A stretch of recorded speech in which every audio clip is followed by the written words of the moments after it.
I'm so excited for today's video because I'm going to share 10 acrylic painting rules that changed the way I painted and the way I approached acrylics altogether. These are the rules that help me to make my work more professional, and by sharing it today, I strongly believe that it can make your acrylic experience very enjoyable and successful. Hi, this is Modula, the artist behind Modula Creations. Let's get started. The first rule is to always prime your canvas. So let's prime it with a gesso here. I would think this step can be skipped, and I have done many paintings when I was starting acrylics without priming my canvas. But believe me, a properly primed canvas can give you a very smooth surface to work on. So what happens is all your blending gets more smoother and easier. This also makes your canvas brighter. It can make your canvas little more tighter to work on. This also ideally protects your canvas. Especially if you're working on realism, then priming your canvas is a must for you. Make sure you use a good quality gesso and prime it at least for 2 to 3 layers before you start to paint to work on this. Layering. Rule number 2 is work in layers. Layering is key in acrylics. One of the biggest mistake I made early on was trying to get everything perfect in one go. And I quickly understood that it is impossible to do that. Acrylics actually dry fast, and layering allows you to build depth and add texture. Always start with your base layers and then gradually add details. Don't jump into details directly. By layering, it will make your final piece look much richer. If you're new to acrylics, here is my free guide on color mixing for beginners, which has all the basics and tips for color mixing. You can download it from the link guide.modulacreations.com. I will also leave a link in the description below. The next rule is not to fear water. Many artists hesitate to add water to acrylics, but I learned that it's a great way to create washes and lighter tones. Water really helps to control the opacity of your paint. So don't be afraid to experiment with it. Just be careful not to add too much, but then it is all about finding the right balance. In this painting, I am creating a very fluid background, as you can see, with lot of water. Kind of a watercolor painting technique, but on a textured surface. So just experiment with your paints. You could also try acrylic inks, which are very light and mild. So do not fear the liquidity of acrylics. The water also helps to glaze your layers, which is a very important technique for your acrylics. So always use water as your friend when painting. Choosing a color palette and sticking to it has been a real game changer for me. Initially, when I started acrylics, I usually used to grab whatever colors I felt like using, like a green, a darker green, a lighter yellow, a darker version of an yellow. The list kept going on, and the paint tubes also kept on stacked. But then I understood that having a limited palette and bringing and mixing in your own colors brings harmony to your entire piece. You need not have all the colors to create a successful painting. It is how well you understand about the colors that you already have and how well you can use them on your painting. I have done several videos on this topic of color mixing, so if you are interested, please have a look at it. I will link it in the card above and the description box below. So ideally, you don't want all the paint tubes that is hanging in the store. You can create stunning artworks using just a few colors that works well together.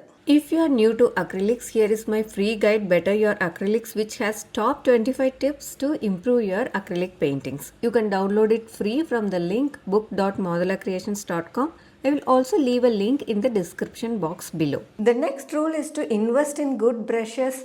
Brushes makes a huge difference in your painting. It's not that you have to have good brushes alone, but you have to have a quality brush.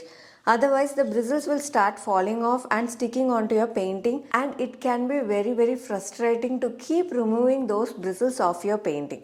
So always have high quality good brushes, and of course different varieties of them. Round brush, flat brush, filbert brushes, fan brushes. There are a lot of variety of brushes. Start getting one by one to your collection. So you can have your synthetic brushes as well as you can have your bristle brushes. So Both are very useful for painting, depending on how much textured you want your artwork to be. The next rule is to clean your brushes.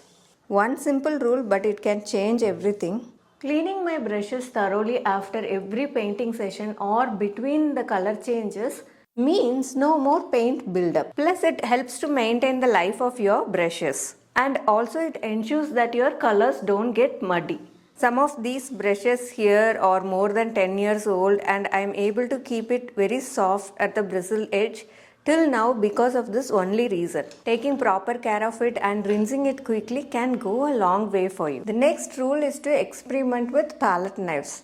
If you haven't tried using a palette knife yet, what are you waiting for? I've already posted a lot of videos related to palette knives, so pick up one and go through it. Palette knives let you create bold textures and dramatic strokes. I found that using one gives my acrylic painting a whole new dimension, the 3D look, everything, and it's a way of breaking free from traditional brushes, adding a touch of personalization to my work. The next one is blend while wet. Blending is much more easier when your paint is still wet and fresh. I used to struggle with blending dry paint because acrylics dry very quickly, but after I learned this trick, the blending became seamless. Now I could blend on the fly while the paint is still fresh. This also made my color transitions very smooth.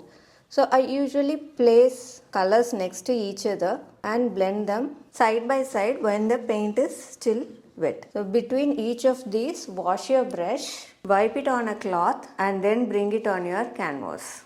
You can stack as many colors as you want and keep blending smoother and smoother. Sometimes I used to think I could paint from memory or imagination, but using reference image has helped me a lot. It helps with proportions, shadows, and even color sections. So don't be afraid to use reference pictures. And always remember that every artist does that. The next lesson is to know when to stop. This is one of the hardest lessons I learned, was knowing when to stop. It's so tempting to keep adding more, but trust me, overworking on your painting can completely ruin it. Always step back, take a break, and then decide if it is done. Less is often more. Usually, for my bigger paintings, after I work for 3 to 4 hours, I leave it for that day, and then I come back the next day with a fresh eye. This gave me a window to think about the painting, to see whether something needs to be really added to it before even touching the canvas. I hope these tips will make your acrylic journey very easier and smoother for you. If you liked this video and got value from it, do click on the like button and share it with your friends.